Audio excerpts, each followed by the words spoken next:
Muy buenos días, le damos gracias al Señor por esta oportunidad que nos da de poder venir a su casa a estudiar su palabra.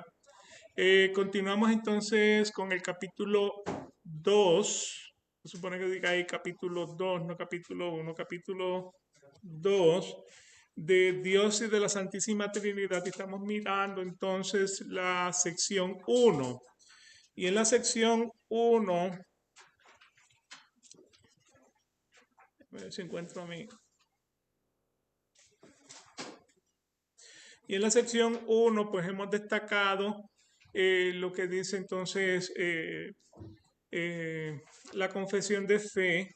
Hemos destacado que en este artículo aparecen 24 temas individuales y específicamente pues estos nos revelan acerca de quién es Dios, o sea, las características que tiene ese Dios al que nosotros servimos. Hasta ahorita pues hemos visto la de la 1 a la 6 donde dice no hay sino un solo Dios, es el único Dios viviente y verdadero. Ese Dios es infinito en su ser y en perfecciones.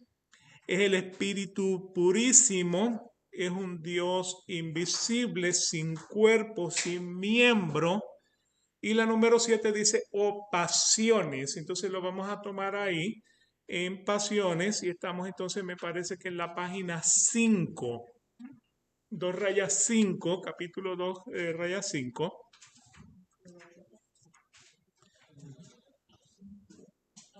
Entonces, Dios no experimenta pasiones como las pasiones, como los hombres experimentan pasiones, como por ejemplo, el amor de Dios no es el amor que experimenta el hombre. El hombre experimenta un amor emocional, pero Dios o sea, manifiesta, no experimenta, sino manifiesta un amor incondicional. Esa es la diferencia que tenemos entonces entre el amor agape, que es el amor de Dios, y fileo, que es el amor emocional del hombre. ¿Me explico en eso? Así que por esa razón Dios no manifiesta las emociones o pasiones, como dice entonces el artículo 7 o la parte 7 del artículo 1 o de la sección 1, que Dios no experimenta las pasiones que experimenta el hombre. En Hechos capítulo 14, versículo 11 dice,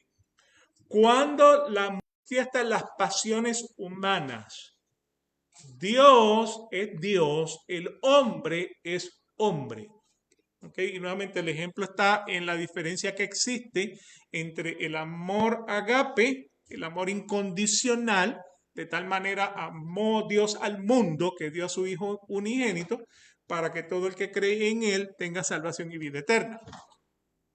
Es un amor incondicional, es un amor que se le extiende a todo ser humano. Y durante la vida, el hombre tiene la oportunidad de convertirse al Evangelio. Escuchar la palabra de Dios, creer en Jesucristo, arrepentirse de su pecado, convertirse y entonces manifestar un caminar con el Señor. Pero Dios lo que nos manifiesta es un amor incondicional. ¿Okay? Así que nuevamente, de esta manera, pues entonces es un Dios sin pasiones. También la Biblia nos establece que Dios es, dentro de sus características, Dios es inmutable, que sería el artículo número 8 de esa sección 1. Inmutable quiere decir que Dios no cambia. Especialmente Dios no cambia de opinión. En Malaquías 3:6 leemos, porque yo, el Señor, ¿qué dice? No cambio. Por eso vosotros, oh hijos de Jacob, no habéis sido consumidos.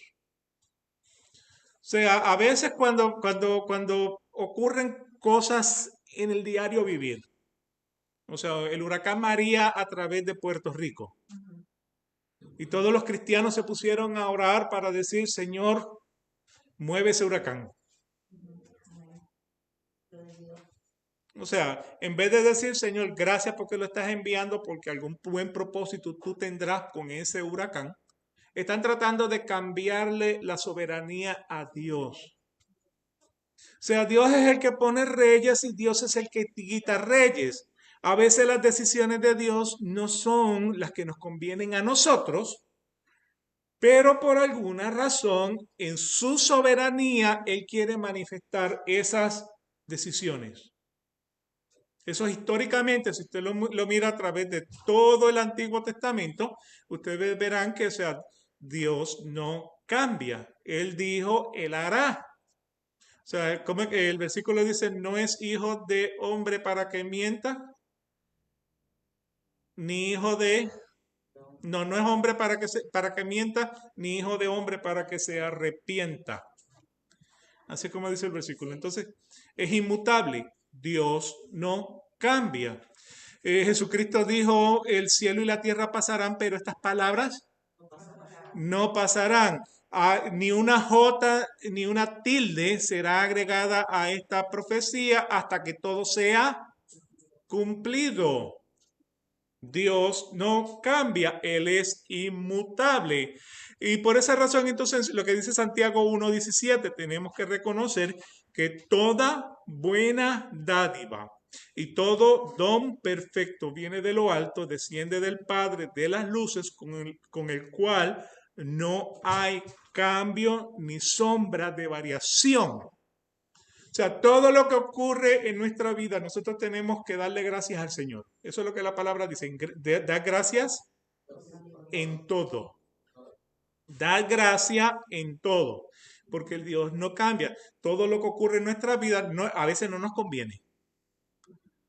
Pero tenemos que decirle, Señor, por alguna razón tú lo estás permitiendo. Y por lo tanto tenemos que darte gracias por lo que ocurre. Lo mismo que decía Job en el capítulo 2, ¿aceptaremos las cosas buenas de Dios y no aceptaremos las cosas malas? O sea, estamos contentos con Dios cuando tenemos todo lo bueno. ¿Qué pasa cuando estamos en la tribulación? Y ese es el momento donde más gracias tenemos que darles a Dios porque algo Él está tratando con nuestras vidas. No es lo que nos conviene, pero hay algo mucho más profundo en nuestro corazón que Él tiene que tratar. Así que por esa razón, Él no cambia. Todo lo bueno viene del Señor. Y tenemos que reconocer que todo lo que viene en nuestras vidas es porque el Señor lo permite de una manera o de otra. Y de eso estaremos hablando un poquitito más adelante. ¿Eh? En adición, dentro de esas características de Dios encontramos que Dios es inmenso. En Primera de Reyes 8:27 encontramos, pero ¿morará verdaderamente Dios sobre la tierra? He aquí los cielos y los cielos de los cielos no te pueden contener, cuanto menos esta casa que yo he edificado. En Jeremías 23:23 y 24. ¿Soy yo un Dios de cerca? Declara el Señor, y no un Dios de lejos. ¿Podrá alguno esconderse en escondite de modo que yo no lo vea? Declara el Señor. ¿No lleno yo los cielos y la tierra? Declara el Señor. O sea que entonces dentro de esa característica del Señor, el Señor es inmenso. El salmista decía, ¿de dónde me esconderé de tu presencia? ¿En dónde me esconderé de tu presencia? Porque si voy a lo alto de los montes y si voy a lo más profundo de la tierra, allí también te encuentro. ¿Dónde nos podemos esconder del Señor? No en ningún lado. ¿Eh? La siguiente característica que tiene este Dios es que Dios es eterno. Y en el Salmos 92 vemos, antes que los montes fueran engendrados y nacieran la tierra y el mundo, desde la eternidad y hasta la eternidad, tú eres Dios. ¿Ok? ¿Qué él dice Génesis capítulo 1, versículo 1? En el principio creó Dios los cielos y la tierra. Antes de que la tierra estuviese, ya Dios existía. Es Dios eterno. ¿Okay? Y en primera de Timoteo 1:17 entonces vemos, por tanto, al Rey eterno, al Rey inmortal, al Rey invisible, el único Dios, a Él sea honor y gloria por los siglos de los siglos. Y dicen, amén. Así sea. Así sea. ¿Okay? Este Dios que nosotros servimos también tiene una característica de ser incomprensible. Incomprensible significa no se puede entender. En Salmos 1:45, versículo 3 dice, grande es el Señor, digno de ser alabado en gran manera, y su grandeza es inescrutable. Que no lo podemos entender. Hay cosas en la Biblia que nosotros no las podemos explicar, pero las tenemos que aceptar. ¿Por qué razón? Porque están en la Biblia. ¿Okay? Así que nuevamente es incomprensible. Algún día llegaremos a la presencia de Dios y quizás le podamos preguntar, explícame esto porque yo nunca lo entendí. Pero mientras estemos aquí, todo lo que tenemos que hacer es aceptar las verdades bíblicas. Y recuérdense que dentro de las verdades bíblicas vamos a encontrar verdades paralelas.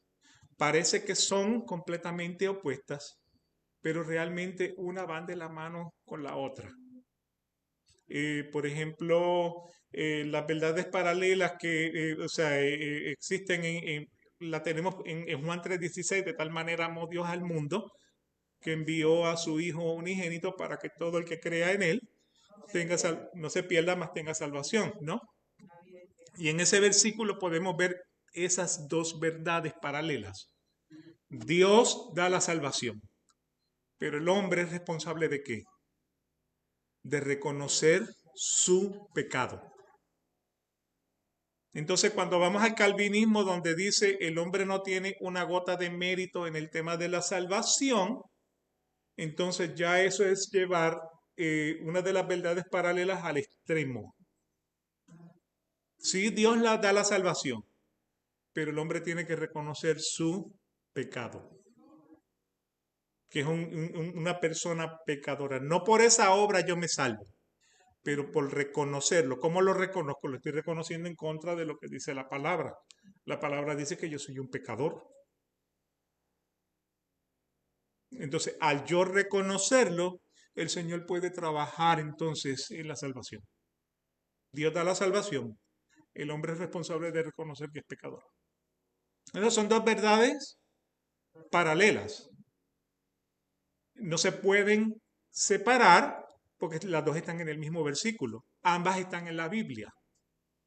Así que son cosas incomprensibles, pero las tenemos que aceptar. ¿Okay? Además, este Dios también es todopoderoso. ¿Qué significa todopoderoso? Todo lo puede. Génesis 17:1. Cuando Abraham tenía 99 años, el Señor se le apareció y le dijo, yo soy el Dios todopoderoso. Anda delante de mí y sé perfecto. ¿Qué significa perfecto? Completo.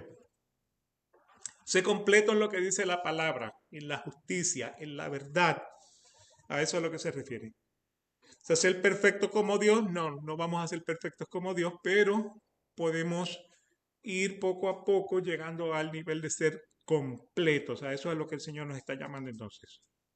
En Apocalipsis 4:8, y los cuatro seres vivientes, cada uno de ellos con 6 alas, estaban llenos de ojos alrededor y por dentro, y día y noche no cesaban de decir, Santo, santo, santo es el Señor Dios, el Todopoderoso, el que era, el que es y el que ha de venir.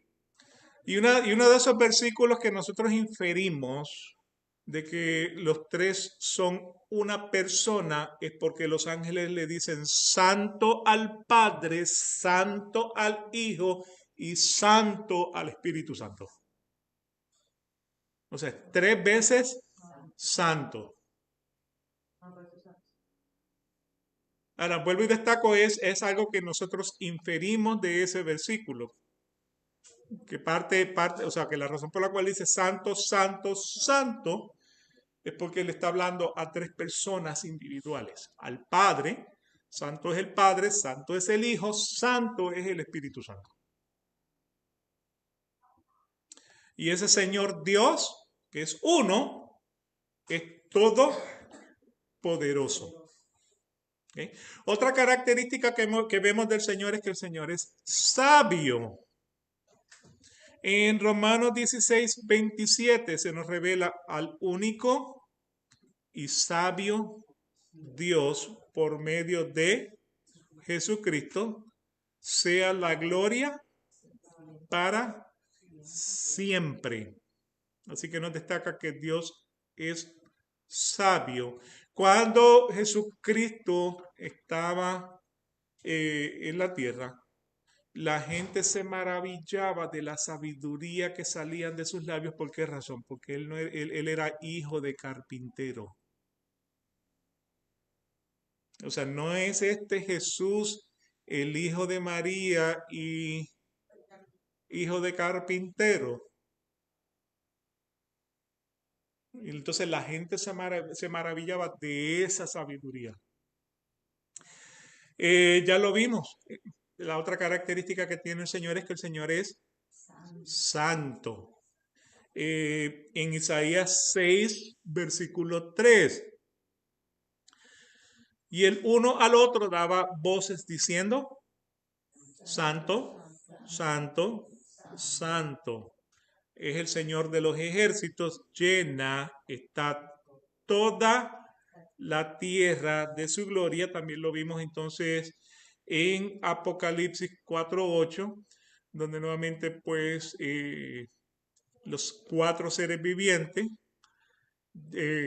llenos de ojos alrededor y por dentro y día y noche no cesaban de decir santo, santo, santo. O sea, Dios es santo. ¿Qué quiere decir santo? Separado. Separado, único. ¿Ok?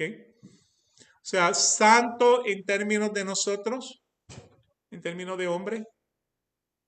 ¿A qué significa? ¿A qué hace la referencia de la santificación?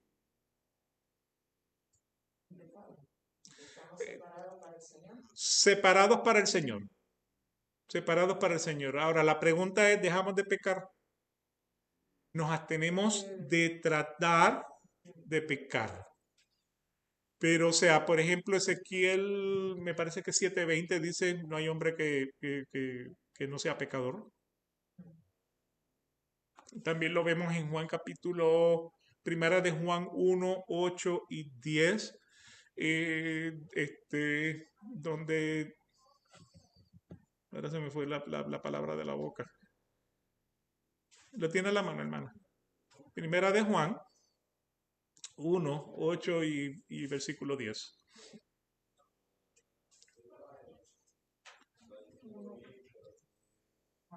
Si afirmamos que no tenemos pecado, nos engañamos a nosotros mismos y no tenemos verdad.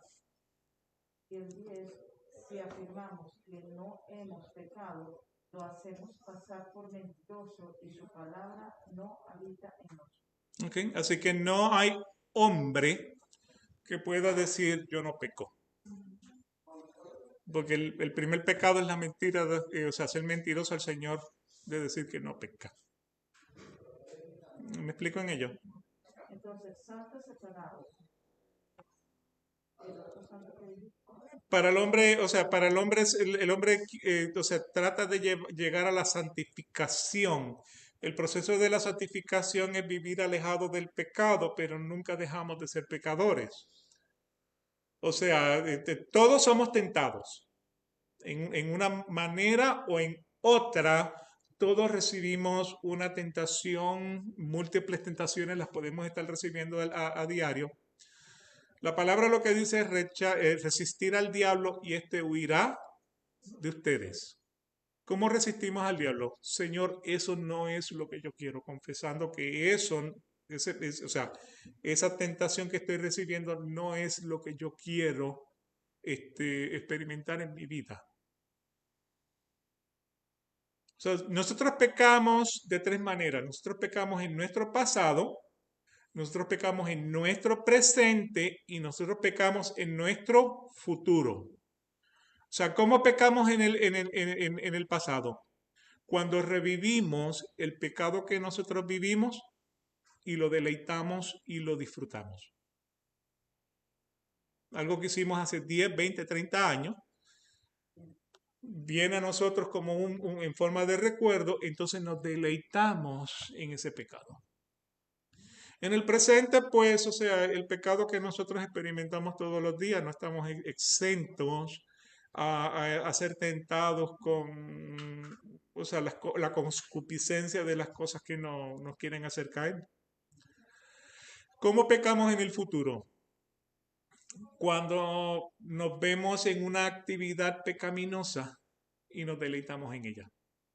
Por ejemplo, si usted se saca los millones de la lotería, Pero ese es como en el futuro, o sea, te lo sacaste ya en el pasado. no te lo sacaste, te lo o sea, si tú compras el billetito de la lotería, Te lo ganas ya. bueno, no cuando te lo ganas, es pensando cómo lo vas a gastar si te lo ganas. Pero yo creo que comprando el billetico ya está presente pegando. Ajá. No debes gastar dinero en eso. Porque le estás quitando, o sea, a Dios la habilidad de poder ser tu suplidor. Ya está presente allí. Ujú. Pero estás pensando en ese futuro. Así que ya tienes el pecado en el futuro. Se lo saca en el futuro y no le va a servir para nada. Claro. Porque se le va como salía. Sí. Lo que pasa es que el dinero le cambia el corazón a la gente. Es cierto. ¿Dónde está tu tesoro? Ahí estará tu corazón. Entonces, por esa razón, en el pasado, en el presente y en el futuro, entonces, pues nuevamente, o sea, resiste al diablo, huirá de nosotros. ¿Se acuerdan del Padre Nuestro? Padre nuestro que estás en los cielos, santo sea tu nombre. Tu voluntad en el cielo como en la tierra. El pan nuestro, dánoslo hoy. Perdona nuestras ofensas como nosotros perdonamos. ¿Y qué dice la siguiente línea? No me dejes caer en qué. Mal librarnos del mal, amén. Así que cuando ustedes tengan la tentación de frente, dos herramientas que pueden trabajar a su favor, resista al diablo y huirá de ustedes. ¿Qué significa eso? Eso no es lo que yo quiero. Yo quiero servir al Señor. El Señor dice, si estás, si yo con vosotros, ¿quién contra vosotros? Entonces cuando dice, no me dejes caer en tentación, usa esa oración, dice, Señor, no me dejes caer en tentación. Así que tiene dos herramientas. La primera es, resiste. No es lo que yo quiero. Eso es lo que me aparte de Dios. La palabra de Dios me lleva a no querer eso, a vivir ese pecado. Entonces, nuevamente, si estamos con el Señor, ¿quién está contra vosotros? Señor, no me dejes caer en tentación. La próxima vez que te encuentres frente a la tentación, opte por esas dos. ¿Sí? Son dos herramientas, o sea, las herramientas están en la Biblia, si las quiere ver como herramientas. O sea, la lucha espiritual no es irse en ayuno y oración y sacar un látigo y tratar de azotar al diablo. Es resistirlo. Lo resistimos en contra de la palabra. ¿Y qué es lo que dice la palabra? Señor, no me dejes caer en tentación. ¿Ok? Así que nuevamente santificación. Nosotros tratamos de llegar a la santificación. No dejamos de pecar, pero en nuestro caminar diario queremos hacer lo mejor posible. Y nuevamente, pues, justos son aquellos que son pecadores, pero a causa de que somos de Cristo, el Señor nos mira a través de Cristo, y porque el Señor no ve pecado en Jesucristo, no ve pecado en el pecador. A pesar de que el pecador no deja de ser pecador, ese es el justo. Esa es la justificación. ¿Okay? Bien, de las características que tenemos entonces de parte de este Dios, continuamos con el número 15, donde dice que Él es libre. Eso lo vemos en el Salmos, perdón, 115, versículo 3. Nuestro Dios está en los cielos y Él hace lo que le place. Él hace lo que le place. Alguien, en una ocasión me dijeron de una persona que vino y le dijo a Dios, hacer un hombre fácil. O sea, yo todo lo que tengo que hacer es tomar un poquito de tierra y formarlo. Y ya hice un hombre. Y el Señor le dice, sí, sí, sí, tú tienes toda la razón, es fácil hacerlo, pero vete y hazlo con tu propia tierra. No la hagas con la mía, hazla con la tuya. Así que Él hace lo que le place.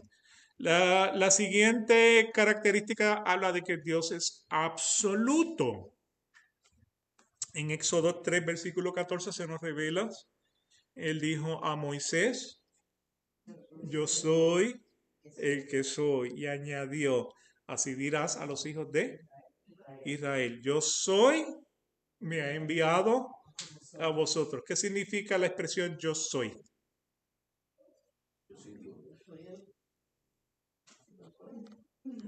Soy el único. Soy quien soy. ¿Mm? Todo.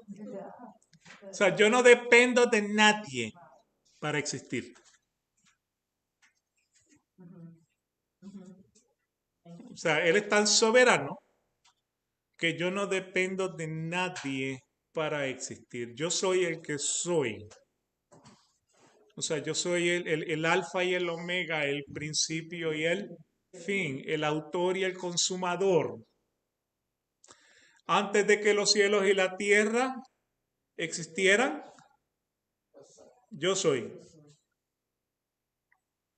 ¿Ok? Antes, o sea, después de que todo sea culminado, yo soy. Y el verbo también.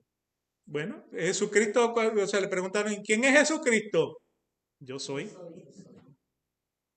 Antes de que Abraham fuese, Jesucristo, las palabras de Jesucristo, antes de que Abraham fuese, yo soy. Esas fueron las palabras de Jesucristo. Así que Él es absoluto. El artículo 17 dice que hace todas las cosas según el consejo de su propia voluntad, que es inmutable y justísima. No sé, todas las cosas que Él hace son por su propia voluntad. Eso es inmutable y es justo. Y en Efesios 1:11 leemos, también hemos obtenido herencia, habiendo sido predestinados según el propósito de aquel que obra todas las cosas conforme al consejo de su propia voluntad. ¿Ok? Eso es lo que dice entonces Efesios 1. O sea que nuevamente Él actúa en su propia voluntad. Su voluntad no cambia y sus caminos son justos. Sus caminos son justos. En Romanos 9, 14, 15, 16, dice, Dios es justo. ¿Lo tienes a la mano, Sonia? Por favor. 9, Romanos 9, 14, 15, 16. sí, por ahí, el 14. Ok. ¿Qué concluimos? ¿Acaso es Dios injusto? De ninguna manera. Ok, aguántate ahí. ¿Acaso Dios es injusto? De ninguna manera. Eso es lo que está concluyendo Pablo después de los otros 14 versículos del capítulo 9. ¿Ok?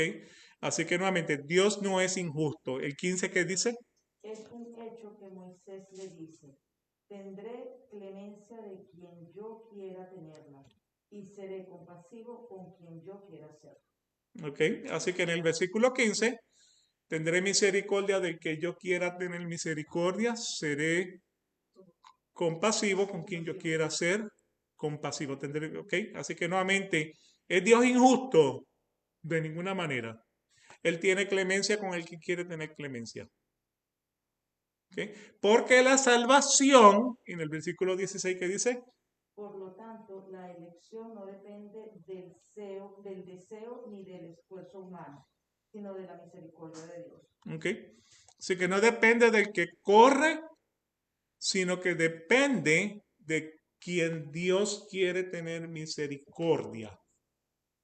¿Me explico en eso? ¿Okay? Así que nuevamente, su propia voluntad es inmutable, no cambia, y es justa. Dios no es Dios injusto. Eso es lo que quiere decir entonces ese artículo. Y todo lo que pasa en la vida es para la gloria de Dios. Proverbios 16:4. Todas las cosas hechas por el Señor tienen su propio fin, aún el impío para el día del mal. O sea que en otras palabras, el impío sirve como qué? Como un siervo de Dios para su gloria.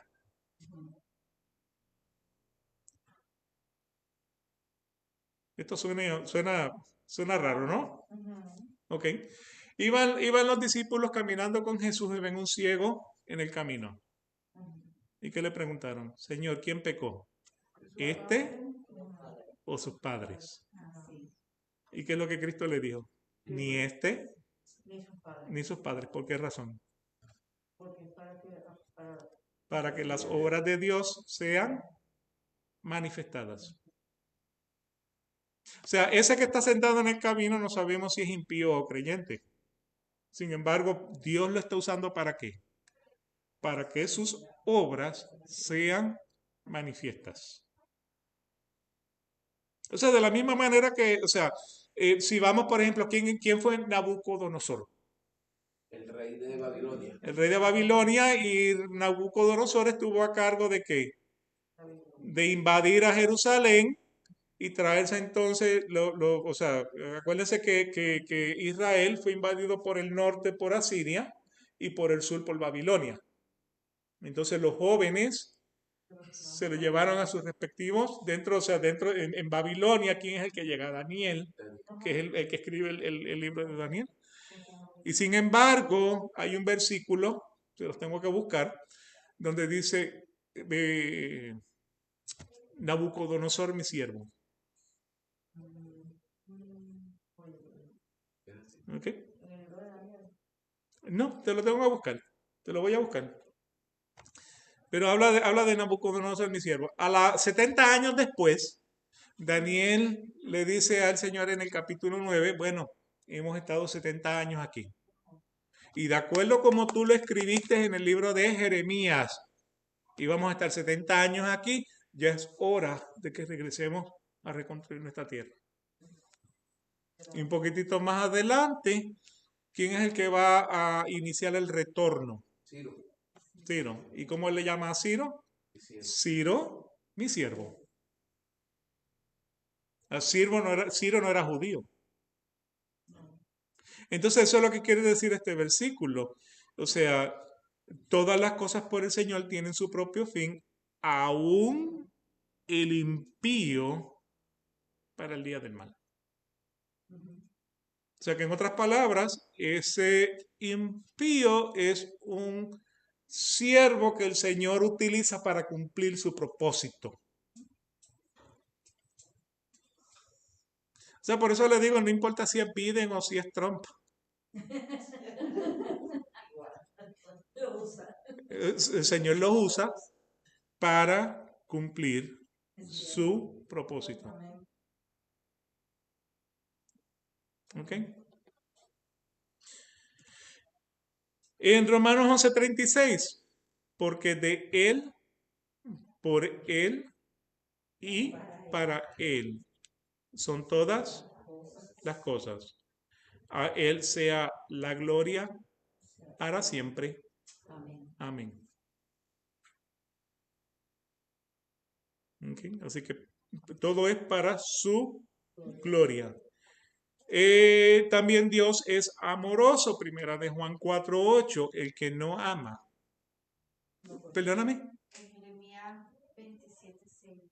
Y ahora yo he puesto todas estas tierras en manos de Nabucodonosor, rey de Babilonia, mi siervo, y aún las bellas del cielo. Le dice,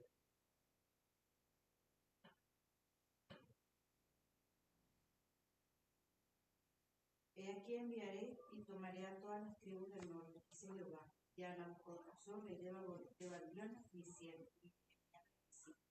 Lo dice en Jeremías 27. Así que lo llama. 9 y 27. 27:2. Ok, gracias. Gracias. Así que nuevamente, pues, o sea, me dijiste Jeremías para los propósitos de los que están en el internet, Jeremías Jeremías 25:9 25:9, Jeremías 25:9 y Jeremías 27. Ya vamos a ver el versículo de Jeremías 27. y Jeremías 27 habla entonces de Nabucodonosor, mi siervo.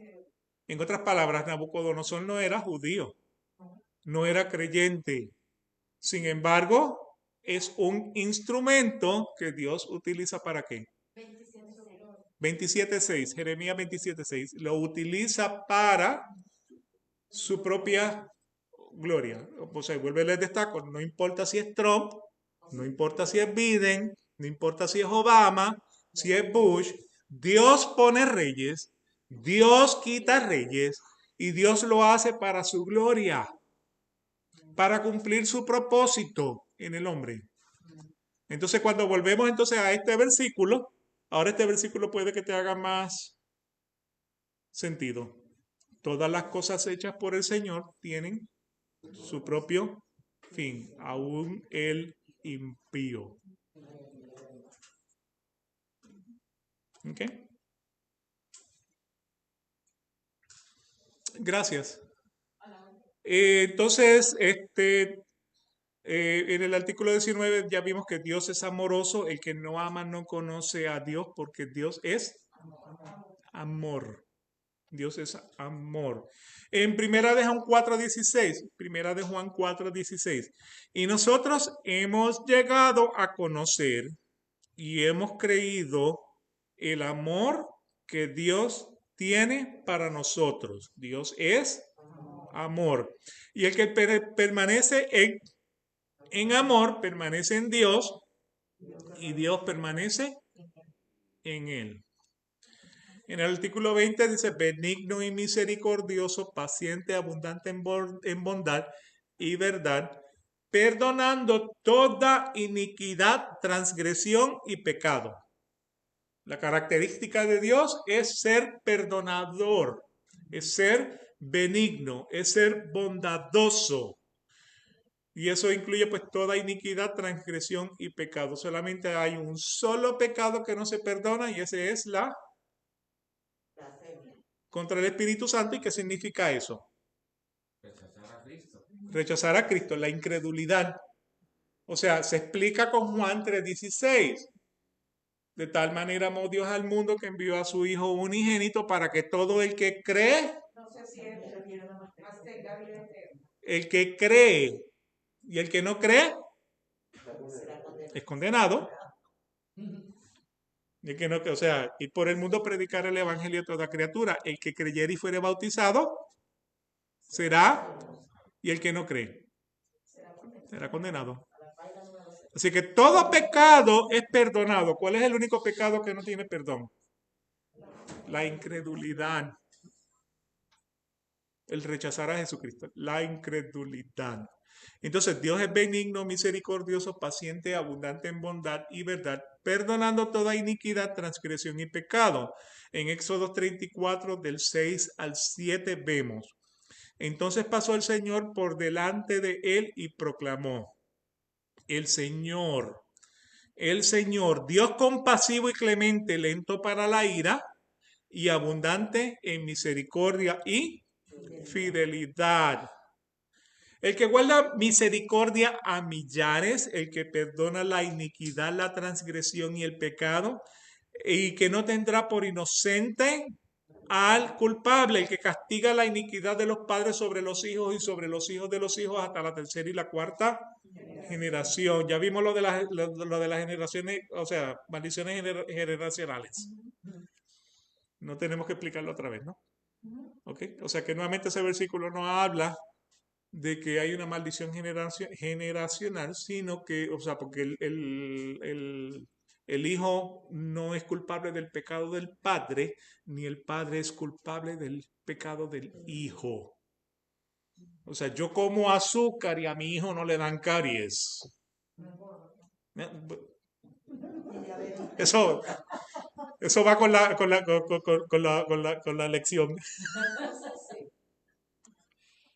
Ok, galardonador de todos los que le buscan con diligencia, Hebreos 11:6, y sin fe es imposible agradar a Dios, porque es necesario que el que se le acerca a Dios crea que Él existe y que es remunerador de los que le buscan.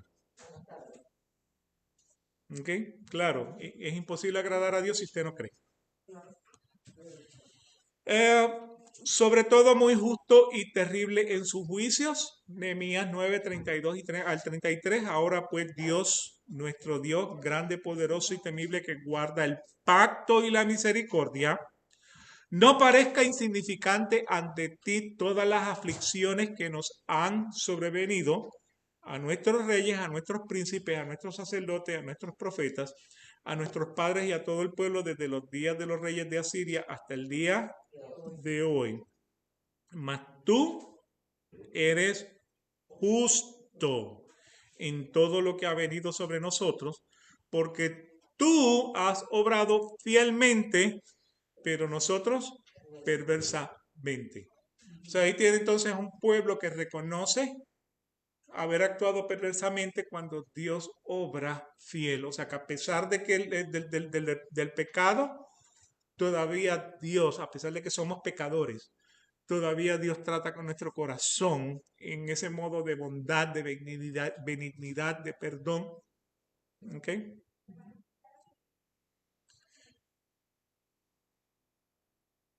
De ninguna manera da por inocente al culpable. Nehemías 1, versículos 2 al 3, vino Hanani, uno de mis hermanos, con algunos hombres de Judá, y les pregunté por los judíos, los que habían escapado y habían sobrevivido a la cautividad, y por Jerusalén. Y me dijeron, el remanente, los que sobrevivieron a la cautividad allí en la provincia, están en gran aflicción y oprobio, y la muralla de Jerusalén está derribada y sus puertas quemadas a fuego.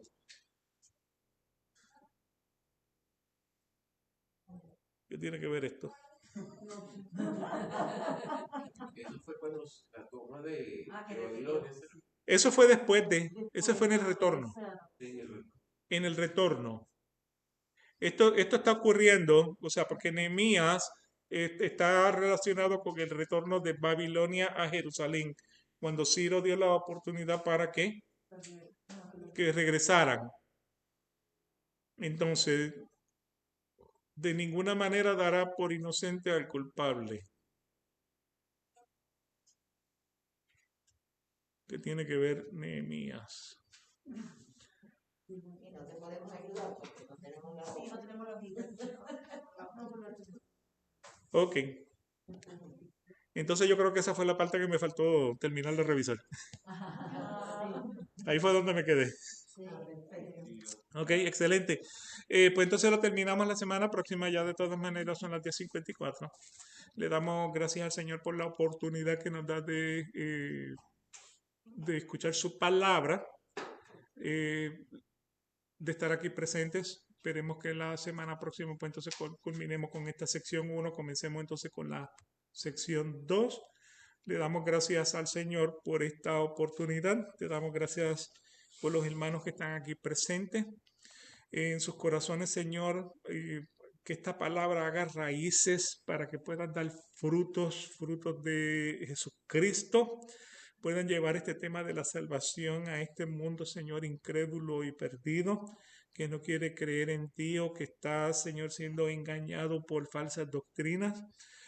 Gracias, Señor, por tu palabra. Te pedimos que te quedes con nosotros, que el resto del servicio sea de tu agrado, para tu gloria y para tu honra. Te damos gracias en el nombre de Jesucristo, Señor.